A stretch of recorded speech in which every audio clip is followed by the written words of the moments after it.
반갑습니다. 네. 저는 지금 IM 선교회에서 한국에서 사역을 하고 있고요.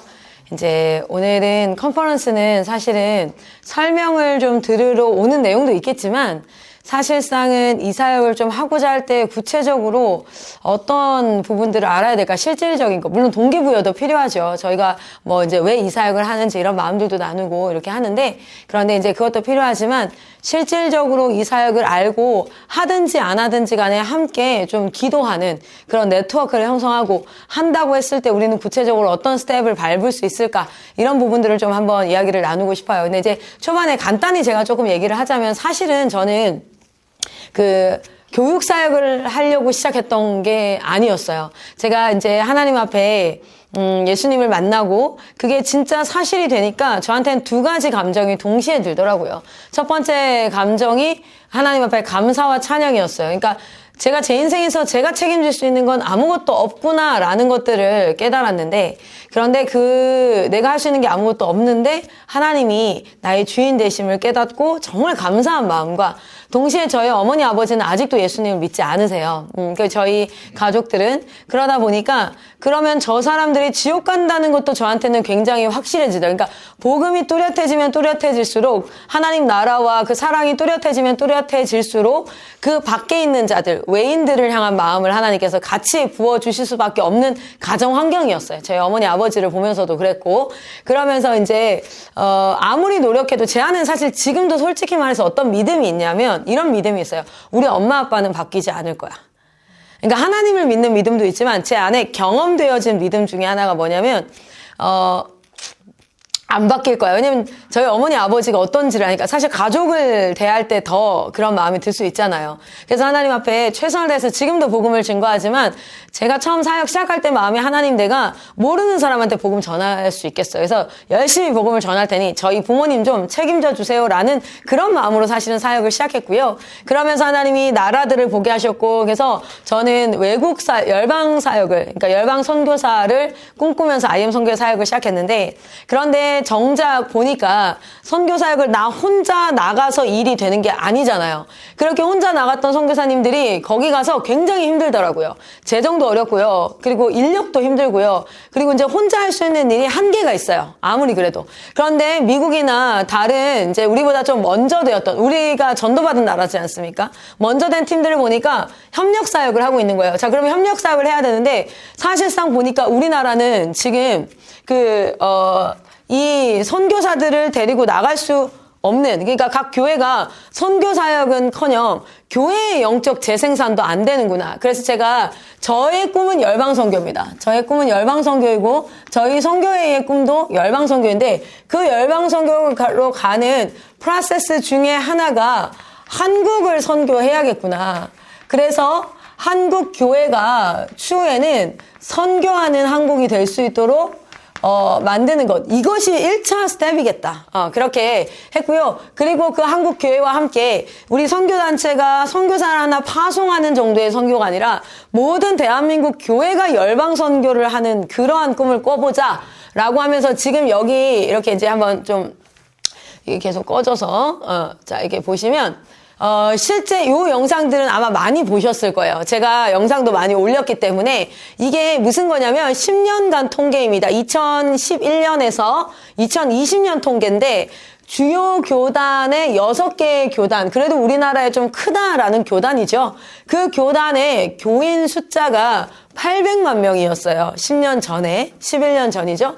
근데 이게 700만 명으로 100만 명이 줄었다. 이거는 사실은 하나로는 인구 감소도 있겠지만, 인구 감소뿐만 아니라 교회 내에 실제 지금 기성세대가 크리스찬인 게 몇 퍼센트냐면, 지금은 20% 정도 된다, 23에서 20% 정도 된다라고 얘기를 하잖아요. 그러면 최소한 다음 세대는요, 지금 우리가 자녀를 낳는 율이 0.87인가 이렇게 됐습니다. 2명이 결혼해서 1명을 안 낳아요. 그래서 인구가 쭉쭉쭉쭉 감소하고 있는데, 어쨌든 20%가 크리스찬이면 우리가 신앙이 전수만 되고 있어도 청소년들은 몇 프로여야 되냐면 10%는 돼야 되거든요. 그러니까 크리스천율이 그냥 이제 숫자로만 보자면 당연히 이건 정확한 건 아니죠. 자, 그런데 현재 대한민국의 다음 세대가 3.7%. 근데 어떤 분들은 1% 안 된다 이렇게 얘기하거든요. 저도 사실은 그 말에 동의를 하지만 어쨌든 통계상 나와 있는 건 3.7%다라고 얘기하는 건 인구 감소도 있겠지만 실상은 교회 내의 다음 세대도 잃어버리고 있는 상황이다. 영적 재생산이 되지 않고 있다. 그런데 실제 교회 다니는 아이들도 상태를 보니까 이거 퀄리티라고 표현을 해서 참 죄송한데 이런 거죠. 우리가 예수 그리스도께서 메시아라는, 그러니까 이게 구약에서부터 예수님께서 오셔서 그분이 메시아다 우리가 이렇게 믿는 이거에 이분이 메시아라는 증거는 하나님께서 구약에 해놓으신 그 당신의 언약이 온전히 성취된 거잖아요. 그런데 교회를 10년 다녔다고 얘기하는데 아이들이 언약의 성취로 오신 예수 그리스도라고 했을 때도 생소해요. 언약, 무슨 이렇게 되는데 심지어 보세요. 그러면 무슨 대표적인 언약이 구약에 5개의 언약이 있잖아요. 그 언약이 뭔지를 물어봤을 때 과연 답할 수 있는 청소년이 몇 명이라고 예상하세요? 대다수가 0명을 예상하시더라고요. 이게 뭐냐면 우리가 믿는다는 건 아는 만큼이잖아요. 여러분한테 제가 저를 믿습니까? 라고 얘기했을 때 여러분이 뭐 지금 봤을 때 특별히 겉모양으로 믿지 못할 만하지 않으니까 믿는다고 하겠지만 내일 여러분 유튜브에 클라라 선교사가 IM 선교에 돈 다 들고 튀었대 라는 영상 올라오는 순간 여러분 뭐가 돼요? 그랬구나 이렇게 되죠. 왜냐면 잘 몰랐기 때문에 새로운 정보가 들어오면 의심과 이게 많이 생겨요. 근데 저 뒤에 우리 가브리엘 오늘 오전에 강의하셨던 가브리엘 선교사님 2008년도부터 저희가 만났었어요. 그리고 이제 지금까지 왔으니까 약 만으로 14년 이제 15년 차 15년이 아니에요. 벌써 15년, 16년 차 같이 지내요. 저 믿어요라고 했을 때 저 사람이 저를 믿는다는 건 뭐예요? 15년간 아는 것 안에서기 때문에 만약에 유튜브에 클라라 선교사 IM 선교에 재정 다 두고 튀었다라는 게 올라오면 그렇구나가 아니라 그럴 사람 아닌데 확인해 봐야겠는데 왜 그렇지? 왜요? 이게 믿음이라는 게 존재하니까요. 믿음은 반드시 지식에 근거하는데 우리 아이들이요. 믿음이 지금 우리 아이들이 말씀을 근거하거나 이런 게 아니라 그냥 진짜 철치 고어, 교회에 왔다 갔다 하는 거죠. 그래서 언제든 새로운 소식이 들리면 언제든 돌아설 수 있는 상태인 거예요. 조금만 나에게 불리하다 싶으면 돌아설 수 있는. 그러면 이들을 세우는 방법은 딱 하나예요. 우리가 아무리 설득하고 강요하고 뭐 해도 교회에 앉아있지 않는데 우리는 그들에게 말씀을 가르칠 시간이 필요해요. 그런데 그것을 아이들이 거부하지 않습니까? 그래서 저희가 캠프 사역을 하고 막 이렇게 하는 건 마음의 동기를 불러일으키는 사역이에요. 하고 싶다 이런 것들을 본부에서 계속 하고 있고 신기하고 이상하리만큼 하나님께서 그 일들을 하고 계세요. 그러고 나면 이제 더 이상 학교에서 하나님과 전혀 상관없는 것들만 12년간 중간고사, 기말고사 막 이렇게 시험 쳐가면서 하면 무신론자가 될 수밖에 없는 환경에서 국영수사가도 다 배우면서 하나님 말씀을 반드시 배우는 그런 학교가 필요하다라고 이제 기성세대가 일어난 거고 그런데 그걸 하기 위해서는 검정고시나 이렇게 써야 되는데 그거 없이 할 수 있습니다. 학력 인증 가능합니다. 가 된 거죠. 우리 아이들이 그러니까 제가 이 사역을 시작할 때 리뉴젠 사역을 시작할 때 마이크 총사님이 사무엘 말씀을 받고 리뉴젠 사역을 시작을 했거든요. 그 전에도 사역하고 있었지만 그때 제가 기도했어요. 하나님 내 리더에게 말씀을 주셨으면 저에게도 그 동일한 하나님의 비전을 주실 줄 믿습니다. 간구하는 자에게 주시는 줄 믿습니다 하면서 막 기도를 하는데 어느 날 제가 2박 3일 캠프가 끝나는 마지막 파송 예배 때 이제 기도를 막 했어요. 기도를 막 하고 탁 무릎 꿇고 앉아서 막 기도하는데 하나님께서 저에게 딱 뭐라고 말씀하시냐면 사무엘상 2장 말씀이 탁 이렇게 이제 머리에서 있으면서 사무엘상 2장 12절에 엘리 제사장의 아들들이 하나님 여호와를 알지 못하였더라 그의 제사를 멸시했더라 이 말씀을 쫙 이렇게 생각나게 하시면서 지금이 엘리의 때다 이러는 거예요. 지금이 엘리의 때다 이러는 거예요. 그래서 제가 그래서 패역했다는 뜻이구나 그런 줄 알았는데 계속 기도하는데 하나님께서 뭐냐면 난 너희에게 이미 얘기했어. 난 너희에게 너희 다음 세대 지금 다 죽었다. 이대로라면 너희의 믿음의 가문이 멸절할 거다라는 거 말했어. 그런데 엘리는 여러분 엘리야한테 하나님 말씀하셨거든요. 그건 무슨 얘기냐면 니네 가문이 끝났다라는 얘기였어요. 그런데 아직 there's a chance 아직 기회가 있었어요. 왜냐면 엘리 아들들이 죽지 않았잖아요. 그러면 사생결단 죽을 사자에다가 살 생자 목숨을 걸고 결단해서 이 새끼들 니네 하나님 앞에 돌아오지 않으면 우리 다 죽는 거야 라고 사생결단하고 얘네들을 돌이켜야 되는데 엘리는 어떻게 하냐면 그들에게 이리 함은 옳지 아니하다 라고 얘기해요. 물론 뭐 언성을 높였는지 모르겠습니다. 근데 어쨌든 그렇게 얘기하고 지나갑니다. 그리고 사무엘을 통해서도 이야기합니다. 그랬을 때에 그가 하나님의 뜻대로 이루실 줄 믿는다라는 얘기를 하거든요. 그리고 실제 뭐합니까? 그들의 가문은 멸절하게 돼요. 근데 하나님이 저에게 말한 거예요. 지금 대한민국에 다음 세대가 죽어간다는 걸 모르는 믿는 자들은 단 한 명도 없다는 거예요. 지금 이대로 가면 다음 세대 진짜 처참한 상황이라는 걸 모르는 부모 세대는 없다는 겁니다. 그런데 사생결단하지 않는다는 거예요. 왜요? 이유가 많아요. 이것도 해야 되고 저것도 해야 되고 뭣도 해야 되고 이렇게 하니까 이유가 많아서 못한다고 얘기하는 거예요. 그런데 우리가 진짜 기억해야 돼요. 저도 이유가 많습니다. 저도 아버지 너무 크리스찬이시고요. 저 공부 잘했어요. 지금도 저희 아버지 건설회사에서 이렇게 얘기해요. 혜진아, 너랑 네 남편 우리 한사방 오면 내가 월 400, 500 줄 수 있어. 뭐라고 거기서 개고생하고 있냐고. 저도 이유가 많아요. 다른 길이 있어요. 그런데 분명한 것은 지금 이 시대에 누군가는 하나님의 마음 앞에 깨어나서 뭘 해야 되냐면 엘리에따다라고 얘기하는 거예요. 그런데 하나님께서 지금 사생결단해야 돼. 이거는 하나의 옵션 중에 하나가 아니라 죽어 이제는. 이대로 가면 진짜 죽어. 그거 모르는 목회자, 모르는 직분자는 없다는 거예요. 한국에. 이대로 가면 진짜 안 된다라고 다. 근데 중요한 건 이대로 가고 있다는 거예요. 하나님이 그 말씀을 주시면서 그때 또 한 가지 말씀을 주셨던 게 그때에 사무엘이 자라나고 있었다는 거예요. 그래서 하나님이 무슨 말씀이냐면 지금 이 시대에 내가 사무엘을 준비시키고 있다. 너는 그 사역을 하라는 거예요. 하나님이 사무엘을 통해서 이스라엘 백성들의 그 왕정 시대를 이끌어 가시지 않습니까? 다윗의 왕정 시대를 이끌어가고 그렇게 이끌어가는데 그 사무엘을 하나님께서 준비하고 있다 하시는 거예요. 그래서 이 리뉴젠 사역이 지금 한 마이클 선교사님의 개인의 꿈의 성취 또는 어떤 뜨거운 열정이 아니라 하나님이 하시는 일에 기름 부으시었고 그 일을 내게도 말씀해 주시는 거예요. 그러니까 말씀한테만 얘기하시는 게 아니라 저한테 제가 기도했거든요. 하나님, 저는 시키는 일 하고 싶지 않습니다. 하나님, 저는 제 시간, 제 예수 생명으로 구원하신 내 인생을 허투루 쓰고 싶지 않습니다. 엉뚱한 데 쓰고 싶지 않습니다. 당신이 내게 말씀하여 주시옵소서. 내 리더가 이렇게 말했습니다. 이건 하나님이 세우신 리더이니까 하나님이 말씀하셨으면 저에게도 말씀하실 줄 믿습니다 했을 때 하나님이 그 말씀을 주시는 거예요. 그래서 그 자리에서 제가 순복했습니다. 하나님, 하겠습니다. 하나님, 달려갑니다. 결단합니다. 그냥 결단하지 않습니다. 사생결단합니다. 라고 이제 했는데 실제 이렇게 줄어가고 있는데 10년 뒤는 저는 강의할 때 무슨 통계를 보여줄까요?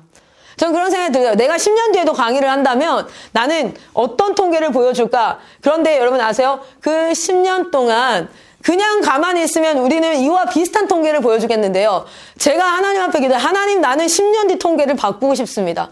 하나님이 저에게 비전을 주신 이유는 하나님도 같은 마음이시기 때문에 그렇다고 생각해요. 야, 그냥 그대로 사그라들어서 한국교회, 유럽교회처럼 교회 안에 술집 생기고 교회 안에 나이트클럽 생기고 그래, 교회는 힘이 없어서 여기저기 끌려다니고 그렇게 해라가 아니라 혜진아, 이대로면 그렇게 갈 텐데 나는 그러는 걸 원치 않아. 그래서 내가 너를 부르는 거야. 저는 이 통계를요, 10년 뒤에 보여줄 때 이때 기점을 기억하십니까? 그때가 리뉴젠이 시작했던 때고 많은 교회들이 수도 없는, 할 수 없는 이유가 있었지만 단 한 가지 이유, 내가 이 사역을 할 수 없는 100가지 이유 가운데 단 한 가지 이유, 하나님께서 내게 말씀하셨습니다라는 그 한 가지 이유 때문에 사역을 시작했던 사람들을 통해서 우리가 10년 동안 이런 그래프를 하나님이 만드셨습니다라고 저는 간증할 날이 올 줄 믿습니다. 지금 현재 이제 상황이 이래요. 그렇기 때문에 한국 다음 세대가 주일학교 숫자, 이거는 뭐 말 안 해도 아는 거, 이거는 뉴스 어디 통계더라요? 예장 통합 측에서 발표한 통계예요. 이거 박상진 교수님이 장로교회 다음 세대나 기독교 교육학에 굉장히 유명하신 그 교수님이시죠. 이렇다. 근데 여러분 이거 한번 보십시오. 아이고 이거 지워야 되는데 주여. 요거 치우고 싶다. 이게 무슨 뜻이냐면요. 나이 분포도라는 뜻이 age distribution of long-term missioner. 그러니까 1년 이상 또는 2년 이상 선교를 가는 대한민국의 선교사 통계인데요. 이게 2021년도 통계예요. 자, 당연히 뭐 코로나 때문에 준 건 준 거고. 그런데 그 통계를 보면 여러분 29세 이하 선교사 우리나라는 212명밖에 없어요. 그런데 아세요? IM 선교회에 학생 선교사. 오늘도 지금 어디 나갔지? 고비 캠프 나가서 지금 뭐 하고 있죠? 복음 전하고 있죠. 복음 전하고 얘네들은 스스로 학생 선교사라고 얘기하는 애들이 몇 명인지 아세요? 615명입니다. 여러분, 지금 저 뒤에 있는 우리 박윤지, 저 한번 봐주실래요? 저 친구 19살인데요. 지금, 대학교 지원해서 디자인과 붙었는데, IM북스라는 출판사에서 일을 하면서 쟤는 지금 저 먹여주세요, 채워주세요 하지 않아요. 지금 당장도 제가 무슨 말을 하든지 내 선교사님 하고 가서 그 일을 해요. 왜냐하면 클라라의 신복이 된 자가 아니라 하나님이 하시고자 하는 일들을 하겠습니다라고 헌신한 자가 저는 선교사라고 생각해요. 그가 한국에 있으면 한국 선교사고 미국 가면 미국 선교사고 어쨌든 다 선교사다. 지금 저런 친구가 여기 한 명씩 지금 더 하고 있는 거야. 네, IM이 욕먹는 거 알고 있거든요. 저도 욕먹는 거 알고 있는데 인간은 완전하지 않다고 생각합니다. 저 조용기 목사님도 욕먹는 거 봤고 오카는 목사님도 욕먹는 거 봤는데 저는 그분들이 인간으로서 완전하지 않다고 생각해요. 그러나 하나님을 사랑했었던 그 최선까지 저는 오해받지 않았으면 좋겠는 거고 믿음의 윗선들이 잘 못한 게 있으면 그건 저는 이렇게 생각합니다. 제가 30대 사역자로서 진짜 전쟁 직후에 나라를 일으켰던, 기도로 나라를 일으켰던 많은 선배 목사님들은 최선을 다한 거고, 이제 제가 30대 선교사로서 그분들이 세워놨던 교회 안에 다음 세대의 영적 재생산을 위해서 하나님이 나를 부르셨다고 생각하고, 그리고 최선을 다해서 달려가고 있는 거예요. 저런 친구들 지금 몇 명이냐면 IM에 615명이 전화하면 고비 캠프를 와요. 복음 전하러 온다고요. 지금 어느 교회에 전화해 보십시오. 제가요, 저희 아버지가 예수 안 믿는데요. 그 마을에 30년째 저희가 살고 있는데 한 명도 전도하러 안 왔어요. 한 명도. 저희 부모님을 맡길 교회가 없어요. 거창의 교회가 얼마나 많은데. 여러분, 우리는 지금 밥그릇 싸움하고 있는 게 아니잖아요. 우리는 지금 잃어버린 한 영혼을, 어제 그저께도 저희 선교사님 이거 전체 IM 러닝 전체 담당하시는 선교사님 할머니가 돌아가셨어요. 예수를 안 믿는데 급하게 병원을 갔어요. 그날 저녁에 가서 같이 예배드리고 복음 전하고 하는데 3일 동안 본인이 가서 복음을 좀 전해야겠다 해서 내가 그래 일 다 스탑하고 가라. 중요하다. 갔는데 그 다음날 아침에 심정지가 온 거예요. 복음을 전했지만 이 선교사님이 저한테 얘기하더라고요. 선교사님, 할머니가 예수를 영접했는지를 제가 확신할 수가 없어서 가슴이 터질 것 같습니다. 그래서 제가 그때 했어요. 봐라. 이게 중요한 거다. 네 인생에 사람들이 뭐라고 얘기하는 것보다 내가 죽음 앞에서 내가 영생을 받은 자인가, 내가 영생을 소유한 자인가. 지금 사람들은 부동산이 중요하고 대학이 중요하고 오늘 내가 사는 게 너무 중요하지만 그런데 죽음 앞에 서봐라. 결국에는 내가 영생을 소유한 자인가. 네 인생에 네가 뭐 할머니한테 꽃감을 안 따드려서 용돈을 덜 들여서 후회가 되더냐. 그거 아니다. 우리는 지금 그 사역하고 있는 거야. 우리는 그 영혼구현 사역을 하고 있는 거야. 지금 615명 전국에다가 항상 얘기해요. 수업에 지장이 가더라도 복음 증거하는 일에 후퇴하지 마십시오. 어느 교회든 우리 교회에 와서 다음 세대 복음 전해달라면 달려가십시오. 그게 리뉴젠이지. 리뉴젠은 좋은 대학 보내는 곳이 아니에요. 내 학업을 보장합니다. 안 그러면 안 하잖아요. 그냥 전도하자 그러면 안 해요. 그냥 하나님의 사람이 되자 하면 안 해요. 그래서 보장합니다. 그런데 저희의 핵심은 뭐냐면 선교하는 거예요. 잃어버린 한 영혼을 위해서 사는 거예요. 우리 주님께서 여러분 한 사람은 100가지 일을 하고 하나님 앞에 섰어요. 죽었어요. 이 사람은 10가지를 하고 하나님 앞에 딱 섰어요. 그 하나님이 저기서 버선발로 달려오시면서 얘기하는 거예요. 얼마나 우리를 환영하시겠습니까? 저는 아침마다 일어나서 하나님 나에게 말씀하여 주십시오라고 말씀을 봐요. 근데 그 말씀 가운데 특별히 하는 건 하나님, 내가 하나님을 사랑하고 오늘 하루 이웃을 사랑하면서 살겠습니다. 그러면서 제가 오늘 하루 살아가는 모든 여정 가운데 주님이 나에게 시키실 일이 있으면 말씀하십시오. 누군가가 위로가 필요하다면 주님 내 마음을 열어 위로하게 하시고 재정이 필요하다면 제 안에 재정 하나님 주십시오. 제가 흘려보내겠습니다. 이렇게 이제 막 하는데 그런데 중요한 것은 하나님이 시키신 일을 하고 사는 것이 참 중요하거든요. 그런데 100가지 일을 하고 죽었던 사람과 10가지 일을 했는데 하나님 오셨어요. 예수님 타고 오셔서 얘기하는 거예요. 얘들아 환영한다. 이제 영원히 나와 함께 살자 하는데 그 자리에서 묻는 거예요. 내가 너에게 시켰던 10가지 일 그거 했니? 라고 물어요. 우리 모두는 사명을 가지고 있지 않습니까? 근데 이 100가지를 했던 친구는 하나님이 시키신 일은 하나 하고 나머지 99가지는 자기가 해야 될 것 같은 일을 한 거예요. 10가지 일은 이렇게 얘기해요. 네, 하나님 그 10가지 하다 왔습니다. 그의 삶이 얼마나 단정합니까? 그의 삶이 얼마나 단정해요. 100가지 일을 하느라 되게 바빴을 거라고요. 나름대로 굉장히 수고스럽고 고생스러웠을 거라고요. 그런데 하나님이 말했던 건 사실은 9개나 못했어요. 근데 여기 B라는 사람은 그 10가지 일만. 그래서 매일 아침 하나님 앞에 기도합니다. 주님이 시키시는 말 하고 살겠습니다. 일단 저에게 맡겨주신 자리, 아내의 자리, 어머니의 자리, 딸의 자리, 며느리의 자리, 그리고 이 공동체 전체 대표의 자리, 주님 맡겨주신 곳에서 하나님 경외하고 하나님 두려워하면서 이웃을 사랑하면서 수고해서 있겠습니다. 그러나 주님께서 더 맡기실 일이 있으면 언제든 말씀하여 주십시오. 얼마 전에 한 친구가 지나다 아까 들으셨어요? 틱이 있는 친구가 있어요.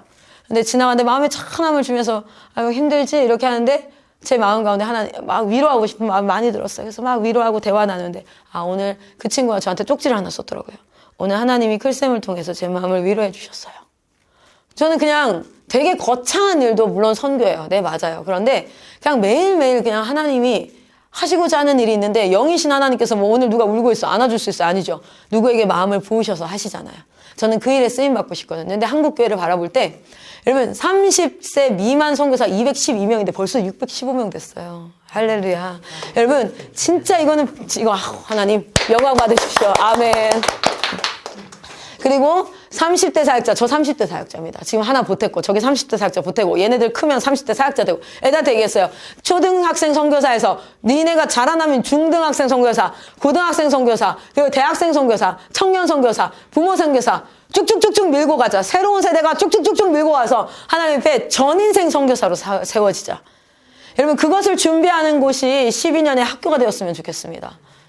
그저 무슨 직장을 가질까? 어느 대학을 갈까? 내가 어느 대학까지 좋은 월급을 받고 좋은 베너핏을 가지고 내가 좀 편하게 살까가 아니라 나에게 주신 재능을 가지고 하나님 뭘 섬길까요? 라고 고민하고 생각할 수 있는 그런 공동체를 만드는 꿈이 있어요. 그리고 그 아이들이 자라나면서 새로운 세대가 물결처럼 이걸 다 밀어내는 거예요. 저는 그런 꿈을 꾸고 있습니다. 실제 그런데 우리나라는요. 요 이상이 90%예요. 0.9%가 30대. 30살 미만이고요. 나머지 90%가 다 40세 이상입니다. 이건 무슨 뜻이냐면 향후 20년, 30년 내에 이 선교사님들이 다 소천하실 거라는 거예요. 그러면 밑에 세대들이 올라와야 된다는 거예요. 그럼 봅시다. 우리가 실컷 세상에 살다가 그래요. 40대 때 예수 만날 수 있어요. 50대 때 예수 만날 수 있어요. 그리고 헌신할 수 있습니다. 그런데 여러분 아십니까? 우리가 기회가 있어요. 10대 때 예수 만나서 자신의 삶 자체가 하나님을 아는 지식 가운데 깊어져서 그 자리에서 선교사로 간 것과 내 마음대로 살아왔어요. 그리고 하나님의 중생을 경험했습니다. 네, 번어게인 경험했어요. 그런데 아십니까? 하나님이 주시는 구원은 믿음으로 말미암아 우리가 죄인임에도 불구하고 예수 그리스도의 의로움으로 구원을 받았지 여전히 내 안에 죄가 있죠. 과거의 습관들이 다 있죠. 이제 뭐 해야 됩니까? 그때부터 십자가를 짊어지고 뭐 하는 거예요? 이제 내 안에 성화가 이루어지는 과정이에요. 그 과정을 10대 때 하면 더 좋잖아요. 20대 때 하면 더 좋잖아요. 얼마나 견고한 모습으로 그 자리에 서겠습니까? 40대, 50대, 60대에 사실 우리가 실수할 수 있고 넘어질 수 있는데 그 시작을 굳이 왜 40대 때 하자는 거예요? 왜 50대 때? 10대부터 하자. 그러면 우리가 뭐 해야 된다? 사실은 아이들이 굉장히 오랜 기간 있는 이 학교에서 무신론자로 커간다는 거예요. 하나님 말씀 가르쳐야 된다는 거죠. 자, 우리 한번 보도록 할게요. 그래서 저희는 이렇게 조금 그림을 바꿔볼게요. 여기에서 샘플을 만들고 있습니다. 요 본부라는 곳에서 뭐 만드냐면 10대, 20대, 30대, 40대, 50대에 샘플을 만들고 있어요. 그래서 그 아이들을 그렇게 만들어낸 변화되어지는 결과 그 과정에 필요한 자료들을 뭘로 만들어요? 강의, 그리고 책으로 만들었어요. 그리고 그거를 어디로 서울, 경기, 강원, 충청, 경상, 전라, 제주에는 교회가 이 사역을 할 수 있도록 만들고 그리고 나서 그 교회가 어답트를 해서 실제 그 교회들이 지금 복음 사역을 하고 있습니다. 전국에 계속 고비 캠프 나가고 막 이렇게 하고 아이들 복음 전하고 그런데 이제 학교가 대안학교 시작하면 4명, 5명, 10명밖에 안 되는 소수로 뭐 할까요? 소수 정예로 공부를 해요. 그런데 체육대회를 4명이서 하면 얼마나 뻘쭘하겠어요. 학교인데 그래도 그쵸? 막 영어 스피치 대회인데 10명이서요. 근데 그런 건 어떻게 하냐면 전국적으로 모여서 전국 학생대회라고 600명이 모여서요. 700명이 모여서요. 근데 애들이 온라인상으로 다 수업을 섞여서 들으니까 어떻게 될까요? 다 친구예요. 굉장히 작지만 소수 정예제로 하지만 큰 학교. 그렇게 해서 전국교회가 한번 연합해보자. 제가 그냥 솔직히 좀 말씀드리고 목사님들 계시지만 저는 교회 연합이 제일 힘들더라고요. 차라리 사업자들 연합하는 게 훨씬 쉽더라고요. 네. 사업자들은 영리 목적으로 충분히 연합이 가능합니다. 그리고 좀 하고 싶은 말이 있어도 돈이 안 되면 말 안 해요. 뭐 이런 것들이 있기 때문에. 근데 교회는 진짜 연합이 힘들더라고요. 그런데 이 다음 세대로 지금 15년간 연합해서 오고 있어요. 왜냐면 다 좌우 진영 다르고 다 색깔이 달라도 다음 세대는 같더라고요. 얘들 살려야 된다는 건 같더라고요. 그래서 지금 이제 이렇게 선교한국팀, 그러니까 한국 교회가 저는 계속 뭘 얘기하냐면 당신 교회를 세우려고 하는 게 아니라 당신 교회, 당신이라고 표현해서 너무 죄송합니다. 그러니까 무례하게가 아니라 그렇다고 그대들의 교회 이럴 수는 없잖아요. 그래서 이 한 교회를 세우기 아니라 이 교회 아이들을 데리고 다른 교회 중고등부를 세워보세요. 그럼 뭐가 되는지 아세요? 이 아이들이 내가 교회에 소속되어서 교회를 채우는 하나의 방청객이 아니라 사명 앞에 섭니다. 오히려 아이들이 더 뜨거워져요. 더 자기 교회를 사랑하게 돼요. 더 교회를 세우고자 해요. 그러니까 이제 그렇게 교회의 담을 넘어서 교회가 교회를 세우는 네트워크를 하면서 연습을 하는데 애들이 하루 종일 나가면 복음을 전하고 그 복음을 뭘로 전하면 오늘은 보니까 시간 관리 바인더 있죠. 시간 관리. 우리가 어떻게 시간을 관리해야 될까라는 것을 가르치는 거거든요. 부모님들도 되게 좋아해요. 시간을 허투루 쓰지 않게 짜투리 시간 쓰는 방법, 공부를 어떻게 하는지 이러고. 근데 그게 왜요? 시간이 뭐야? 시간은 너의 생명이야. 그 생명을 주신 분이 누구야? 하나님이야 하면서 결국 복음이 들어가는 거야. 그리고 저녁에 집회하고 그리고 이런 것들을 하는데 그걸 누가 인도해요? 학생들이 인도하게 교사들이 자리를 깔아요. 그러니까 지 입으로 말하니까 지기가 듣는 거예요. 그렇게 하는데 우리 아이들이 요거를 지금 어떻게 하냐면 일본 간 친구들은 이 고비 캠프 한국말로 하던 걸 영어로 일본에서 했어요. 전도예요. 이건 선교예요. 일본 청소년들이 저희 청소년들을 통해서 영어로 근데 애들이 계속 영어 공부해야겠다는 열정이 막 솟구쳐 올렸거든요. 어쨌든 그렇게 해서 그 리뉴제나 땅끝까지 가자 우리. 한 교회가 한 나라를 품어서 한 목사님이 저한테 이러더라고요. 클라라 선교사님 나는 지금껏 30년 목회해오면서 우리 교회의 선교는 뭐였는 줄 알아요? 단기 선교 나가는 거 나간 선교사님들 30만 원씩 5분인가 후원하는 거. 그게 내 평생 목회자로서 했던 나의 선교였어요. 근데 클라라 선교사님 내가 리뉴젠 하면서 우리 애들이 지금 필리핀 가서 필리핀 현지 청소년들에게 자기가 배웠던 구약여행 14를 영어로 가르쳐요. 우리 부모님들, 그 교회 장로님들, 권사님들, 집사님들이 지금 그 센터에 가서 김밥 말아서 코리안 나이트 한다고 우리 아이들이 나가서 전도해온 분들 저녁에 식사 대접하고 선교를 하는데 우리를 통해서 신학교가 세워져요. 우리를 통해서 교회 목회자가 세워져요. 그 나라에. 근데 저희 아이들은요, 수업을 중단하고 간 게 아니에요. 온라인으로 인터넷이 되니까 아침 9시부터 8시에요. 거기 8시부터 12시까지 시차가 1시간 나거든요. 하고 오후에 그렇게 하니까 학업을 하면서 이걸 하면서 근데 그 전도 활동이 뭘로 들어가요? 학교장이 허락한 학생 기록부의 비교과로 들어가요. 클라라 선교사님 나 이제 진짜 선교해요. 내가 목사 돼서 하나님 앞에 섰을 때 참 부끄러워했는데 클라라 선교사님 나 선교해요. 선교가 잃어버린 한 영이 돌아오는 거잖아요. 필리핀에 부모 교육이 시작됐습니다. 필리핀 현지 부모님들 지금 본부에 있는 부모 교육을 뭐래요? 트랜슬레이트 해서 거기 부모님들을 교육해요.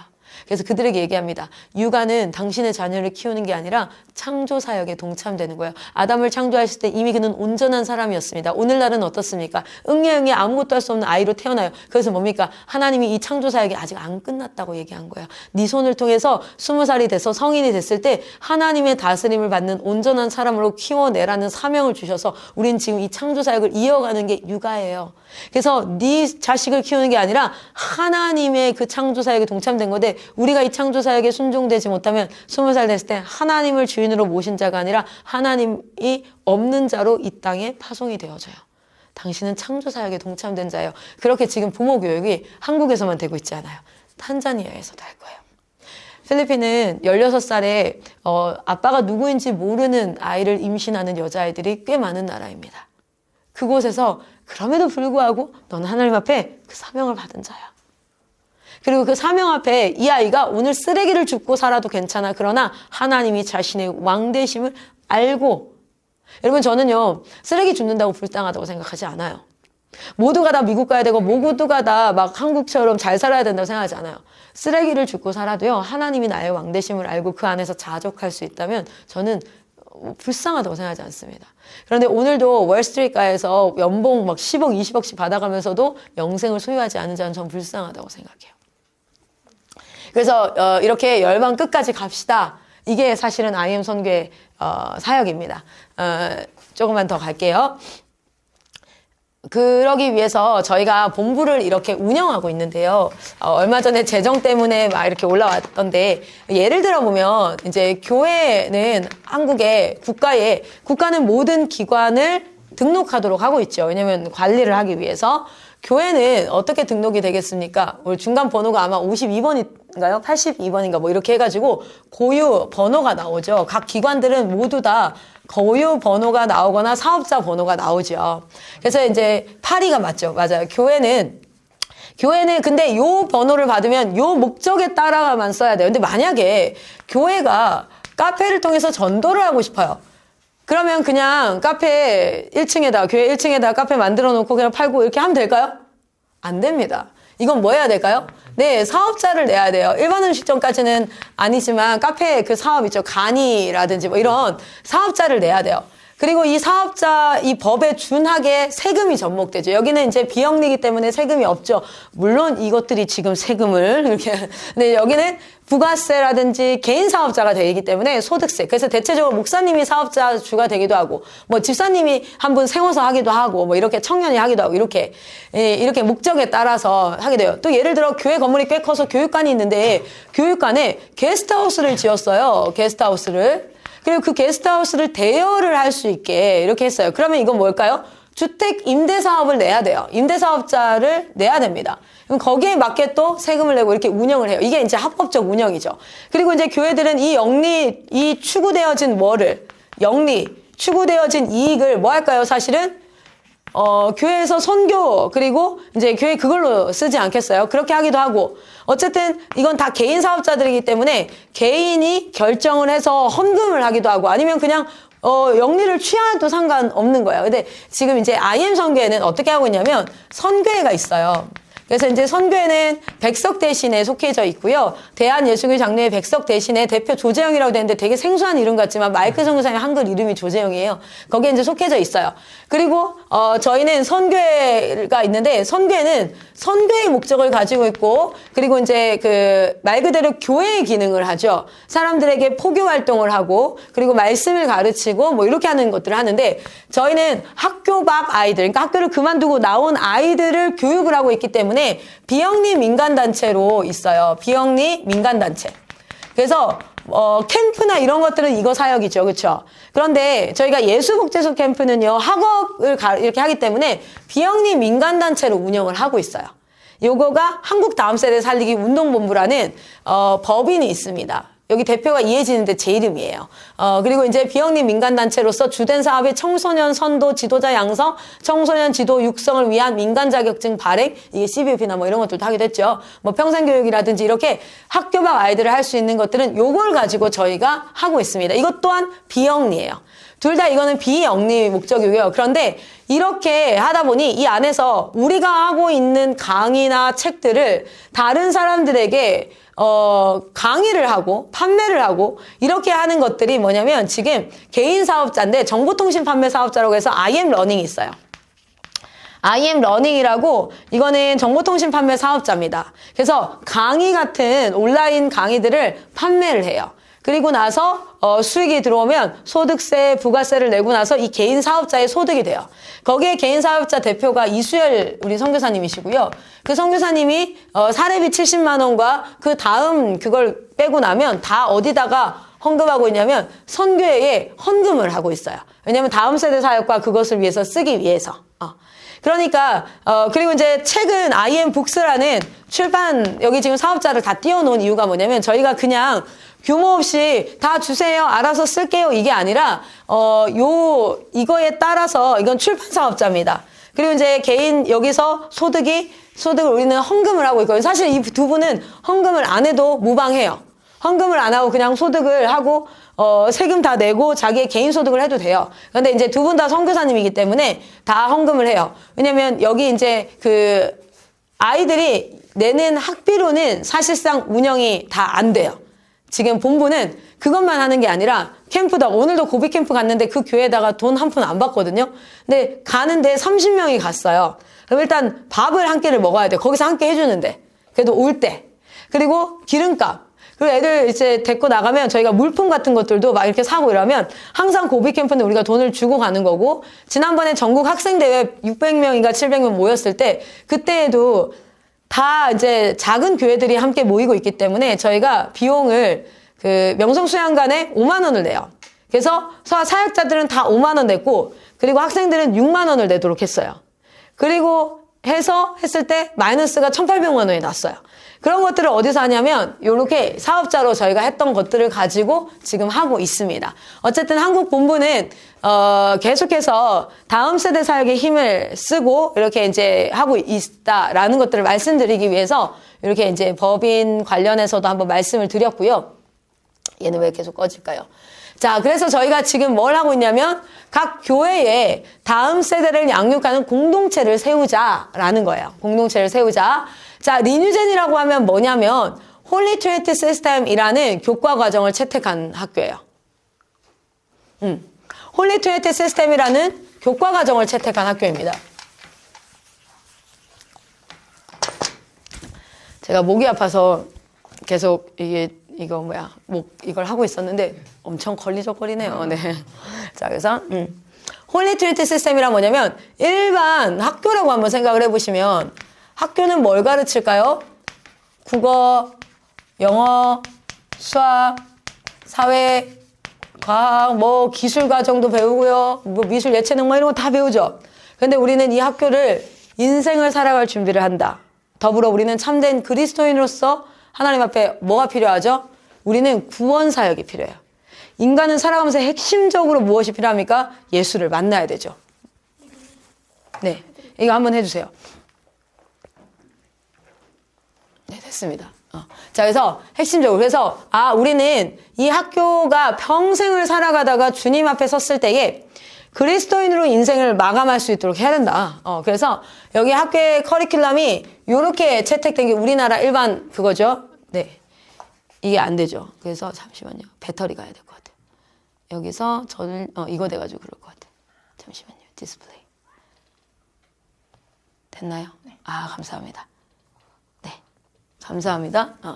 그런데 저희는 홀리 트리니티 시스템이라는 걸 채택했어요. 그러니까 국영수사과가 아니라 신앙교과가 있습니다. 신앙교과가 무엇이냐면 그것을 트리플 스쿨이라고 이야기를 하고 있어요. 그래서 저희는 하루에 반드시 말씀을 배우도록 되어져 있어요. 그리고 두 번째는 생활교과가 따로 있어요. 조금 한번 보시면 이제 이게 신앙교과입니다. 초등 저학년들이 복음스쿨이라고 지금 기록이 되어져 있죠. 강의로 듣는 내용 그리고 독서로 읽어야 될 것들이 세팅이 되어져 있는데 초등 저학년이 요거랑 그 다음 제자라고 되어져 있죠. 그리고 소명 이게 이제 초등 저학년들이 이때에 전반적으로 사실 5살 6살도 그렇고요. 뭘 해야 되냐면 이건 저학년 고학년들은 한 페이지 넘어서 복음 제자 소명이 있고 이게 초등 과정이고요. 그 다음 중학교 들어가면 본격적으로 이렇게 들어가기 시작하는데 여러분 학습은 이런 스타일 두 가지 스타일이 있어요. 하나는 수학 같은 거예요. 뭐냐면 1학년을 배워야지만 2학년을 알 수 있어요. 2학년을 배워야지만 3학년을 알 수 있지 갑자기 들어가면 안 돼요. 근데 국어는 어떠냐면 문법, 화법, 작문, 문학, 비문학 이 5가지 영역을 1학년 때도 배워요. 2학년 때도 똑같이 배워요. 3학년 때도 똑같이 배워요. 근데 뭐만 달라질까요? 작품이 점점 어려워져요. 문학 작품을 1학년 때도 배워요. 2학년 때도 배우고 3학년 때도 배우고 4학년 때도 배우는데 작품이 점점 어려워져요. 문법도 점점 어려워지고 이렇게 뭐냐면 한 번 하고 빨리 한 번 끝내고 또 한 번 하고 또 한 번 하고 또 한 번 하고 이게 국어나 영어나 언어, 사회 이런 쪽이죠. 수학은 프로세스 학습이에요.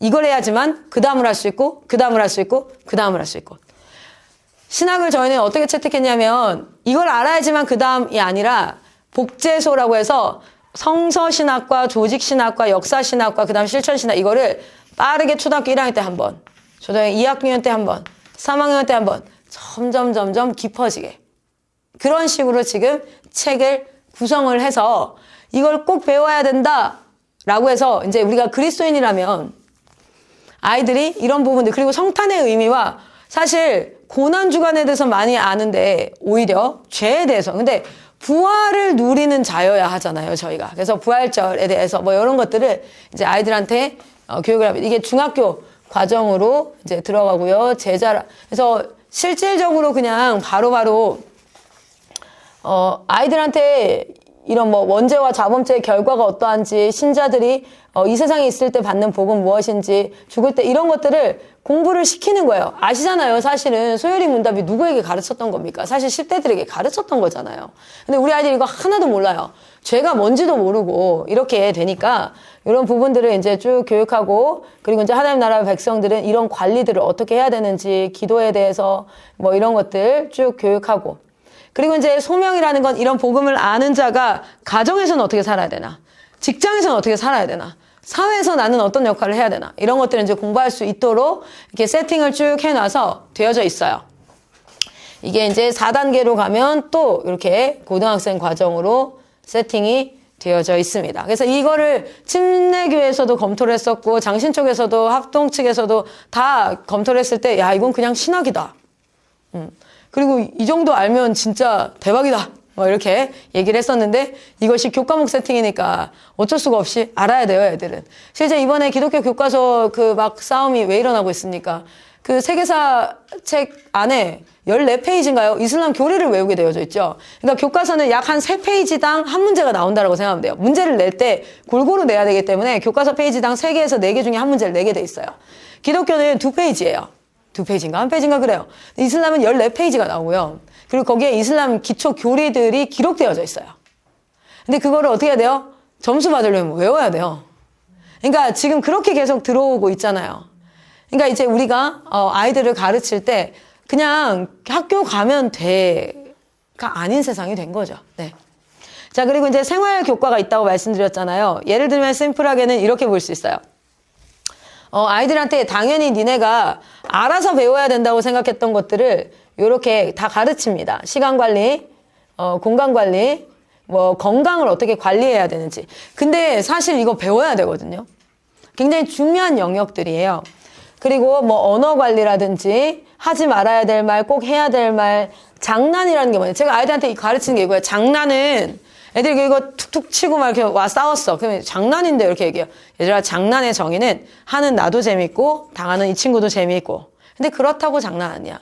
이 상황을 보시는 하나님도 재밌고. 그래야 장난이야. 하는 나만 재밌고 얘는 안 좋아. 그럼 장난 아니야. 그건 폭력이야. 나도 재밌고 너도 재밌을 수 있어.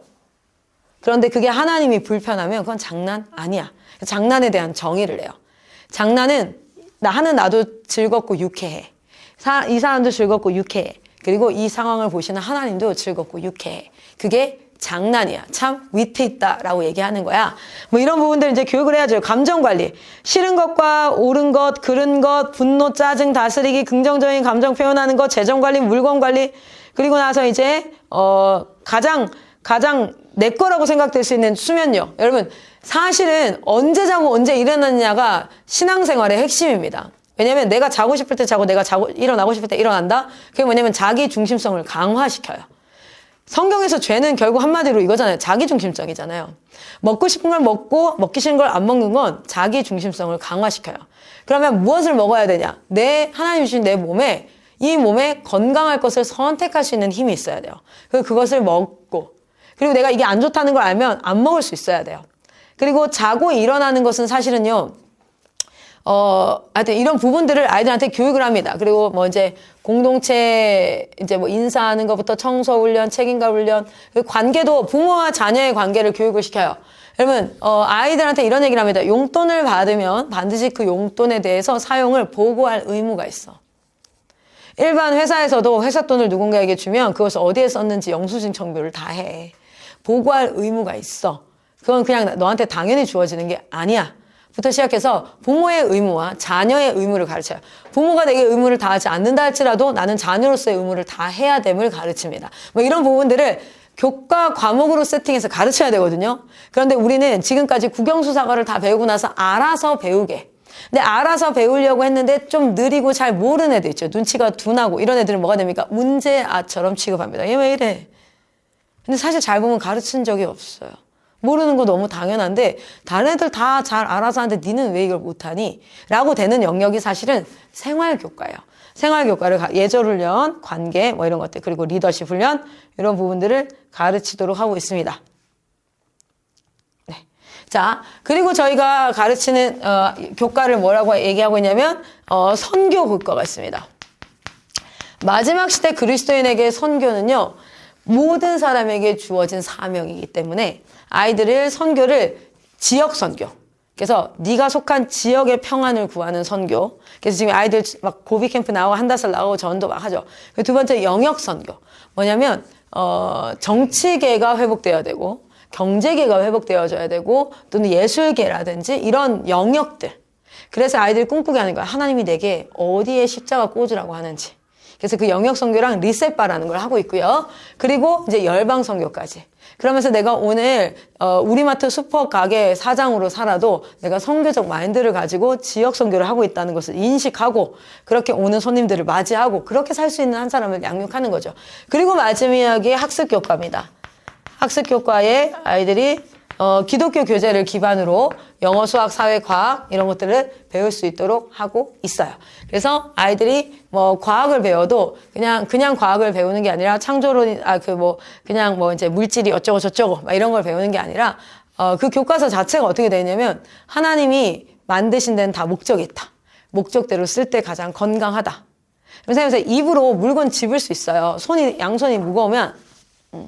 근데 하나님이 입은요, 물건 지으라고 만든 게 아니라 먹고 말하라고 만들었죠. 근데 먹고 말은 안 하고 계속 물건만 입으로 짚고 있으면 그 사람 굶어 죽어요. 그 기관의 목적대로 써야 된다. 그리고 그 기관을 여기다 두시면 감사하죠, 여러분. 이걸 감사할 수 있어야 돼요. 만약에 하나님 만드실 때 입을 뒤통수에 만들었다고 생각해보세요. 평생 우리는 이렇게 밥 먹어야 되는 거예요. 이렇게 흘리면서. 저는 항상 감사하는 게 하나님이 우리의 똥꼬를 여기 만들지 않은 게 제일 감사해요. 여러분 화장실 갈 때마다 이러고 있어야 돼요. 얼마나 감사한 일이에요. 그러면서 성경에 가요. 성기관은, 학문은 그거 하라고 만든 게 아니에요. 목적이 있어요. 비슷하게 생겼을 수 있어요. 그리고 그게 대체가 되는 것처럼 보여질 수 있어요. 그러나 그렇지 않아요. 그래서 과학 공부를 제대로 해야 성교육도 같이 들어가는 거예요. 그렇죠? 물구나무 서서 이렇게 걸을 수 있죠. 근데 평생 그렇게 살면요, 혈압 터져요. 고혈압, 혈압 터져. 피 쏠려서 죽어요. 결국엔 하나님이 만드신 목적 그대로 써야 된다는 거. 그런 부분들을 하면서 이제 교과 책 자체가 다 가르쳐요. 호흡기관, 배설기관, 생식기관 다 가르쳐요. 일반 교과가 가르치는 모든 지식을 가르치면 그걸 뭘로? 하나님 말씀으로 해석하고 있어요. 그래서 하나님을 찬양하고 감사하는 곳으로. 과학을 배우면 배울수록 무신론자와 유신론자가 되는 것이 아니, 물질주의자, 유물론자가 되는 것이 아니라 과학을 배우면 배울수록 하나님의 창조가 대단하다, 대박이다. 어떻게 이렇게 만드실 수가 있지? 라는 것들이 느껴지는, 이게 이제 어우러지는 게 홀리 트리니티가 신앙도 3가지가 있고요. 생활도 3가지, 선교도 3가지, 학습도 3가지. 그래서 3이라는 게 트리니티라는 뜻이에요. 그래서 더 홀리 트리니티 하면 성삼위일체거든요. 그래서 저희가 삼위일체 하나님이 주신 시스템이다 해서 이거는 트리니티 시스템이다. 홀리 트리니티 시스템을 하고 있고 이거를 배우는 게 CBUP입니다. 첫 단계가. 그리고 나서 1차 공동체, 2차 공동체, 3차 공동체가 되십시오. 이건 뭐냐면 먼저는 여러분 공동체를 세우셔야 돼요. 그리고 여러분 공동체에 10대 모델들이 일어나고 기성세대 모델들이 일어나게 하시고 그리고 남의 교회 고비 캠프 다니십시오. 전도하십시오. 남의 교회를 세웁시다. 그러면 우리 교회가 서더라고요. 본부가요. 다른 교회를 세우려고 하는데 결국에 우리 교회에 사람이 와요. 그리고 3차 공동체는 나라 국경을 넘어가십시오. 애들 데리고. 1년에 한 번씩 애들 데리고 무빙 클래스 가세요. 유럽 헝가리로 가시든지 탄자니아, 과테말라, 아르헨티나 어디나 좋습니다. 가셔서 거기서 온라인으로 애들 공부하면서 제가 얘기하거든요. 부모님들한테 애들한테 70만 원짜리 패딩 사줄 생각하지 마시고 요즘 애들 입는 옷이요 진짜 비싸요. 애들 하나 다 걸친 거 다 더하면 100만 원 넘는 애들 많아요. 그런데 그거 사줄 생각 하시고 마시고 애들 그냥 얻어 입혀도 되는데 1년에 한 번씩 그런 데 보내시라고. 시야 넓어지게. 그래서 더 이상 친구랑 내가 핸드폰 기종이 뭐다, 신빙이다, 아니다 이런 거 가지고가 아니라 나라와 열방을 품고 그렇게 애들이 유엔에 내가 들어가서 어떻게 일을 해야겠다. 내가 대학 교수가 돼서 어떻게 일을 해야겠다. 내가 각 영역에서 어떻게 일을 해야겠다. 선교사역을 어떻게 해야겠다. 그런 자리로 갑시다. 라고 얘기하는 거고요. 4가지 핵심 사역을 같이 하는 이게 리뉴젠 공동체입니다. 이렇게 이제 하시는 팀들이 이런 것도 이제 뭐 교재들이 막 있죠. 지금 현재 뭐가 많이 겹치네요. 자, 그래서 이거 많이 보셨을 거예요. 사역을 하시고자 하면 저는 안 될 이유가 여러분 아세요? 어떤 데는요. 우리 지역은 너무 가난해서 이 사역하기가 힘들어요. 근데 그거 아세요? 우리 지역은 사람들이 너무 잘 살아서 이 사역하기 힘들어요. 뭐야, 그럼 어디가 사역을 할 수 있다는 거야? 우리 지역은 사람들 수준이 참 낮아요. 편부모 가정도 많고 깨진 가정이 많아서 힘들어요. 또 어떤 곳은 우리 지역은 수준이 높아서 다들 눈이 높아서 사역을 못해요. 여러분, 지금 이 시대는요, 사역이 안 될 이유가 100%예요. 알아요.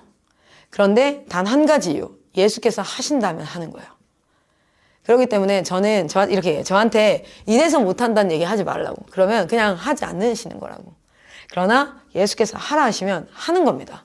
이유가 어찌됐든지 그 모든 이유를 하나님 뭐 하실 수 있어요? 간증으로 바꿔버리실 수 있는 분이 하나님인 줄 믿습니다. 그래서 수만 가지 이유 가운데 단 한 가지 예수께서 하고자 하시면 주가 쓰신다 하면 아멘 하는 거죠. 뭐 주님이 나를 쓰신다는데 어쩌겠어요. 자, 그런 분들은 뭐부터 시작하냐면 이런 컨퍼런스의 본부에 참여를 하기도 하죠. 그런데 그 컨퍼런스를 그 교회에 열어야 돼요. 사역을 할지 말지 상관없이 일단 그곳에 비전을 선포하는 거야. 이런 사역이 있다. 야, 좀 가슴 뛴 사람 한번 우리 모여보자. 그래, 우리 이거 안 할 수도 있는데 우리 일단 이거 알고 그러면 다른 지역에 하고 있는 팀들을 위해서 기도라도 하자. 우리가 뭐 못한다고 그러면 아예 쌩까냐. 이게 무슨 그 여러 가지 프랜차이즈 중에 하나냐. 아니다. 한국에 이런 사역이 있어야 된다는 건 자명하지 않냐. 그럼 우리 기도라도 하루에 1시간씩 하자. 여러분, 저희가 그 1,500명 창 오픈창을 만들어 놓은 이유는요, 광고하기 위함이 아니에요. 소식 전하기 위함이 아니에요. 저는 중보기도 모으려고 그 창 제목 그거 제가 만들었거든요. 제목 보세요. IM 선교의 중보기도 및 소식창이에요. 왜냐하면 만약에 탄자니아 소식이 딱 올라갔어요. 그러면 그 탄자니아 소식을 위해서 1,500명이요. 만약에 여러분 생각해보세요. 10초만 기도한다고. 여러분 10초를 기도하는데 1,500명이에요. 그러면은 15,000초거든요. 1분이 60초, 10분이 600초, 100분이 6,000초예요. 그러면은 200분이라는 뜻이에요. 200분 넘죠? 15,000초면. 그쵸? 200분이면요, 뭔지 아세요? 3시간 중보기도예요. 여러분, 우리는 반드시 기도로 사역해야 될 줄 믿습니다. 그리고 기도의 분량이 차야 되잖아요. 그 창은요, 소식 보고, 이런 걸 하고는구나. IM 선교 이런 거. 저는 오늘도 고백캠프 소식이 올라가면, 저는 거기 있는 기성세대가 10초라도 기도할 줄 믿거든요. 주님, 오늘 고백캠프 갔답니다. 먼저 간 팀들한테 세임 주시고, 성령 임재하시고, 아버지 예수 믿게 하시고, 그 자리에 어떤 부모는요, 평생을 기도했던 아이가 예수 한번 믿어봤으면 좋겠어서 겨우겨우 갖다 놓은 애들이 있을 거라고요. 그 자리에 진짜 막 말 더럽게 안 듣고 막 오토바이 타고 술 처먹고 돌아다니는데 내가 겨우겨우 갖다 와서 오르고 달래서 갖다 온 애들이 있을 거라고요. 사람 힘으로 안 되잖아요. 기도가 쏟아 부어지면 하나님이 역사하실 줄 믿습니다. 저는 그거 하라고 그 창 만들어놨지, 이거 그래서 어제도 팀한테 얘기했어요. 거기 광고창 아니야. 왜 마치 사람 모집하듯 광고하는 거야. 사역을, 비전을, 기도 제목을 올리라고 거기에. 그리고 나서 거기에 사람 모집도 하고 하는 거지 라고 얘기한 이유가 그겁니다. 여러분, 이게 모이면 대박이죠. 그래서 컨퍼런스 하셔서 사역 안 해도 됩니다. 리뉴젠까지 못하겠다. 못할 수 있어요. 누구나 다 100kg 덤벨을 들어야 되는 건 아니에요. 어떤 사람은 10kg만 들 수도 있어요. 어떤 사람은 1kg만 들을 수도 있고, 우리 하나님이 1kg 든다고, 야, 이 새끼야, 너는 1kg 드네, 넌 쓸모없어, 막. 100kg, 아우, 대단해. 이러지 않으세요. 자기 분량만큼만, 두렵던 과부에게 네 걸 내가 받았다 하잖아요. 자기 분량만큼. 그러면 그게 우리 교회한테 얘기하는 거예요. 나는 이 사람 사실 하고 싶다. 근데 사정이 안 된다. 너무 잘한다. 일단 컨퍼런스 해보고 일단 기도라도 하자. 근데 알아야 기도하지 않겠냐. 그래서 중보디 기도창 들어와서 거기에 탄자니아 올라오고 일본 올라오고 어디 갔다 그러면 올리자. 어떤 분이 이러는 거예요. 어떤 학교를 갔는데 거기 선교사님들이 너무 바빠 보이고 해서 뭐 좀 속상했어요. 그래서 저는 아닌 것 같아요. 어떤 마음이 들었냐면, 야, 얼마나 바쁘고 힘들면. 그래서 제가 어떤 기도가 됐냐면, 그 얘기를 듣자마자 그 공동체를 위한 기도가 시작됐어요. 주님, 사람을 보내주시든지 그 사람을 능력 있게 하시든지 하나님이 어찌됐든 영원 살아나는 사역에서 저 사람들 멈추지 않게 하여 주시옵소서. 여러분, 기도해 주세요. 그래서 컨퍼런스를 여셔서 이 마음을 선포해 주세요. 우리 같이 기도라도 하자. 여러분, 기도 사역도 일어나야 돼요. 이거는 절대 전략 게임이 아니지 않습니까? 사단은 우리의 그 어떤 전략도 두려워하지 않아요. 실컷 해보라 그래. 결국 지풀에 지쳐 넘어질 거니까. 사단이 두려워하는 건 성령으로 말미암은 전략이잖아요. 그러니까 하나님이 함께 서 있으면 사단은 너무 두려워하니까 컨퍼런스 통해서 기도 군단이라도 모아주세요. 그래서 우리 교회는 사실은 리뉴젠 사역은 하기 힘듭니다. 나이도 있고 우리가 해야 될 상황도 있고, 그런데 우리가 작정하건대 그 창에 그렇게 올려주시면 얼마나 드냐. 이런 팀이 일어나는 거예요. 우리는 일단 이 중보기도에 올라오는 소식 가지고 하루에 1시간씩 기도하는 중보팀이 되어드리겠습니다. 사역하십시오. 우리가 든든히 응원하겠습니다. 그런 사람들 모아주세요. 컨퍼런스. 그리고 이제 부모님들 교육이 있어요. 사역 안 하더라도 기성세대를 저희가 교육을 해서 각 가정에서, 여러분 요즘에 왜 사람들이요, 신혼부부가 요리를 진짜 잘해요. 옛날에는 요리 잘하는 여자랑 결혼하면 30년이 행복하고, 뭐 얼굴 예쁜 여자랑 결혼하면 3개월이 행복하고, 뭐 성격 좋은 여자랑 결혼하면 3년이 행복하다 그러는데, 요즘은 다 요리를 잘해. 왠지 아세요? 유튜브에 백종원 씨가 다 올려놨어요. 그대로만 하면 돼요. 요새는. 그게 뭐냐면, 자녀를 양육하는 일정의 방법이 있습니다. 하나만 제가 좀 아마 알려드릴까요? 저희 아들 얘기를 제가 자주 하는데요. 한번 또 혹시 들어보셨어요? 초등학교 8살짜리 빨래한다는 얘기 들어보셨습니까? 저희 아들이 이제 6살, 7살 때부터 이제 일을 하기 시작했어요. 가정의 일에 동참이 돼야 되니까 화장실 휴지 가는 게 저희 아들 일이었어요. 그래서 제가 화장실 갔다가도 휴지가 없으면 필승아 휴지 없다 그러면 가서 휴지를 갈아요. 저희는 집안에 정수기가 없어서 밖에 복도에 정수기가 있으니까 항상 정수기에서 물을 떠와서 냉장고에 물을 채워놔야 되는데 그거가 저희 6살짜리 아이의 일이었어요. 그러니까 그런 일들을 계속 시켜서 애들이 일하게 해야 돼요. 안 그러면 걔들이 할 일이 없어서 게임해야 되거든요. 엄마 아빠들 뭐 놀러 다 만나고 싶고 다 하는데 왜 못해요? 바빠서. 우리가 죄를 왜 못 짓냐면 바빠서 못 짓는 거거든요. 근데 애들은요 할 일이 없어요. 빨래도 엄마가 하지, 설거지도 엄마가 하지, 장 보는 것도 엄마가 하지, 청소하는 것도 엄마가 하지, 이불 펴고 까는 거 엄마가 다 해주지. 그러니까 할 일이 없으니까 얘네들이 게임을 하는 거거든요. 할 일이 없어 심심하니까. 근데 이제 이 아이가 8살이 되고 필승아 이제부터 너는 이 2가지와 더불어 빨래를 할 거야. 빨래를 돌리고 넣는 것까지가 네 일이고 개는 거랑 이런 건 엄마가 할 건데 9살이 되면 개는 것도 네가 할 거야. 이렇게 하고 이제 빨래를 시작했어요. 이 친구가 의자를 놓고 빨래를 다 분류합니다. 흰 빨래 뭐 해서 넣고 세탁기를 이렇게 의자 올라가서 세제를 넣고 그리고 돌려요. 그래서 세제를 짜는 걸로 바꿨어요. 왜냐면 이 친구가 들어서 못 들더라고요. 그래서 이제 했어요. 그렇게 이제 막 지내고 있는데 어느 날 요 앞에 딱 걸어오는데 비가 온 날 저희가 앞에가 운동장이잖아요. 비가 온 날 걸어오는데 제가 이렇게 첫째랑 돌아오는데 저희 둘째가 5살이에요. 그 둘째가 저기서 이 친구는 지렁이를 되게 좋아해요. 참 특이하죠? 지렁이를 위한 주제가를 정했어요. 나는 비가 오면 행복하네. 막 이렇게 막 하면서 지렁이랑 같이 놀고 있었어요. 흙에 온 바지랑 이게 다 흙으로 묻었어요. 근데 첫째가 그걸 딱 보더니 한숨을 쉬는 거야. 근데 왜? 그랬더니 흙 묻으면 빨래하기 진짜 힘든데. 근데 내가 맞지. 흙 묻으면 빨래하기 힘들지. 빨래통에 넣기 전에 헹궈야 된다고 엄마가 얘기해줬지. 그러니까 네, 너무 힘들어요. 그 전까지 얘는요 맨발로 흙에서 놀았어요. 양말 신고. 근데 제가 빨래할 때 알려줬거든요. 흙이 있으면 안 되기 때문에 흙 묻은 양말은 세면대에서 헹궈서 넣어야 돼. 여러분 가세요. 그 뒤로 걔는 양말 신고 흙에서 안 놉니다. 그거 하기 싫어가지고.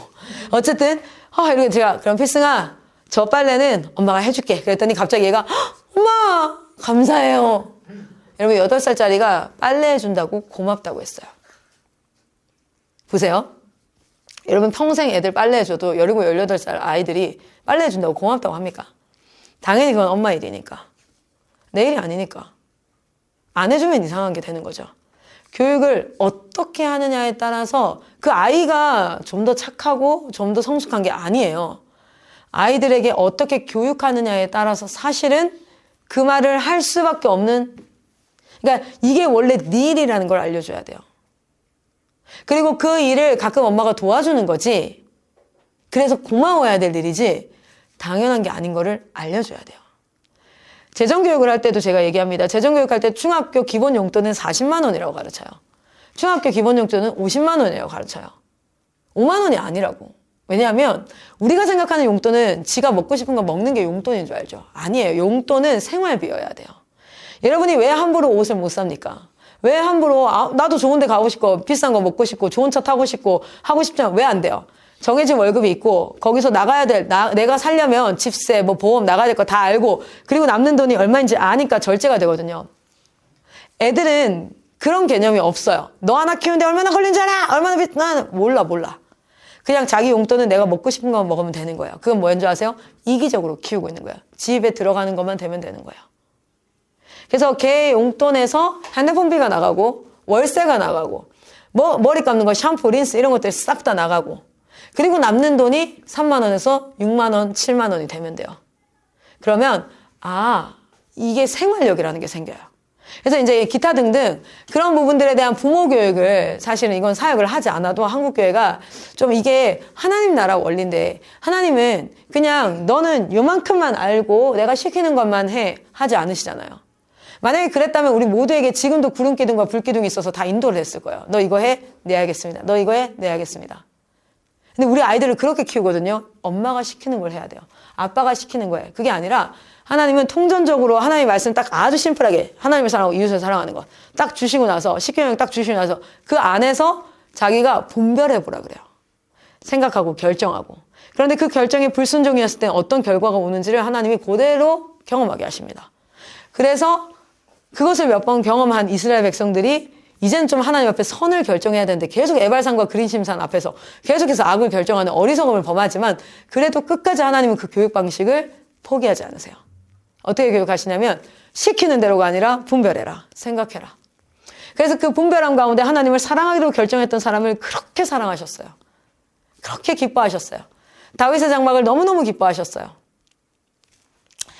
동일하게 우리 하나님께서 창조하실 때에 모든 것들의 주인 되시기로 작정하시고 그렇게 창조하셨는데 단 하나 스스로 주인 되시기를 포기한 게 있습니다.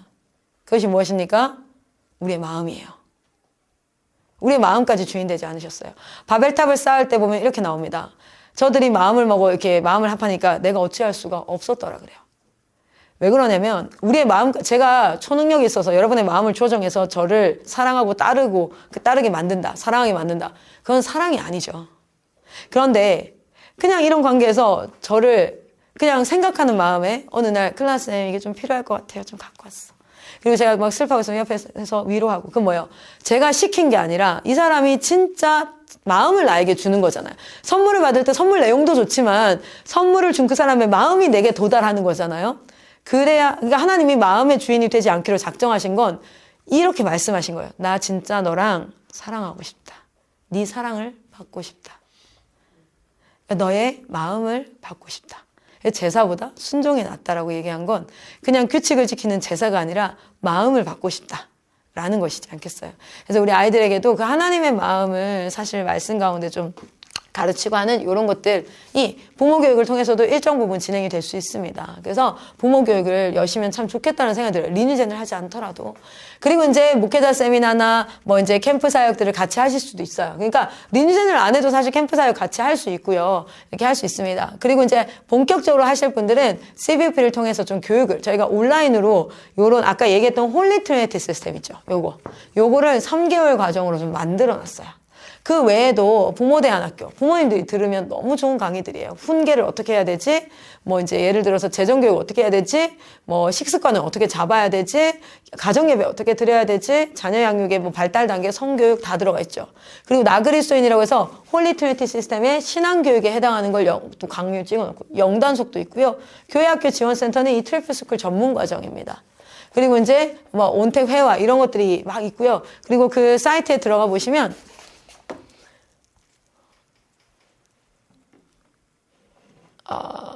잠시만요. 여기 있네요. 여기 이제 보시면, 예를 들면 이런 것들을 이제, 요렇게 막 강의들이 또 다 올라가 있어요. 무료 강의들도 있고, 돈을 내는 강의들도 있고, 초등학생들에게 감정관리란 뭔가, 뭐 이런 강의들이 쭉 올라가 있습니다. 온라인 팀이에요, 여기가. 그래서 요런 강의들을 수강하실 수 있어요. 그래서 이 한 강의당 1,000원으로 책정을 해놨습니다. 그래서 그 커피 좀 줄인다 생각하고 강의를 듣고 그것을 사람들에게 가르칠 수도 있어요. 그러니까 보면 꼭 리뉴젠 국제학교를 하지 않아도 이걸 들어서 우리 주일학교 아이들에게 일주일에 한 번씩 가르쳐도 괜찮아요. 부모님들과 같이 일주일에 한 번씩 다책부 모임이라고 다음 세대를 책임지는 부모 기도회 만들어서 우리 일주일에 한 번씩 모여서 2시간씩 좀 다음 세대 위해서 기도하자. 그럴 때 이런 것들을 교육하고 그럼 그런 분들이 또 가서 자기 자녀에게 행동이 바뀌고 생활이 바뀌고 가정이 바뀌면 전 그걸 사역이라고 생각해요. 그러니까 혹 저에게 찾아오시는 분들 가운데 꼭 국제학교를 해야 됩니까? 라는 생각을 하시는 분들이 있어요. 그런데 하면 좋습니다. 그리고 가장 효과적이죠. 그러나 그것을 할 수 없다고 해서 사역이 멈추는 건 아니에요. 어디에 있든지 간에 이 내용들을 뭐 하는 거예요? 사람들에게. 그래서 저는 CVP를 하라고 말씀드려요. CVP를 하고 이런 것들을 홈페이지를 통해서 배워서 그 한 사람을 이렇게 키워내면 저는 그 사람을 통해서 또 사역을 할 수 있을 거라고 생각을 해요. 그러니까 어디든 사람이 우선이에요. 한 사람을 변화시키는 게 우선이지 사역을 구성해놓고 거기에 사람을 모집해야 되는 게 아니라고 생각해요. 저희 학교가 생겼던 이유도 저희 학교는 되게 다양해요. 국내 입시 학교가 있고 해외 입시 학교가 있고 늑꽃학교라고 문제 아이들 학교도 있고요. 사실 편입도 있고 청년도 있고. 왜 그러냐면 사역을 만들어 놓고 모집한 게 아니라 그 아이에게 필요한 학교를 만들었어요. 그러니까 사역이 되게 많아요. 피곤해요. 그런데 정말 소원은 한 영혼을 변화시키는 것이에요. 그래서 이제 이렇게 구성이 되고 있다라는 걸 말씀드리고요. 그리고 나서 본격적으로 이제 우리 사역하겠습니다 하면 저희한테 여기로 연락 주시면 저희가 컨설팅을 시작합니다. 그럼 교회 상황도 듣고 그러면서 이제 합니다. 그래서 오늘도 끝나고 컨설팅을 하실 수 있죠. 그리고 이제 뭐 인큐베이팅도 하고 뭐 이렇게 해서 이제 사역을 같이 합시다라고 되어져 있는 게 사역 맵이에요.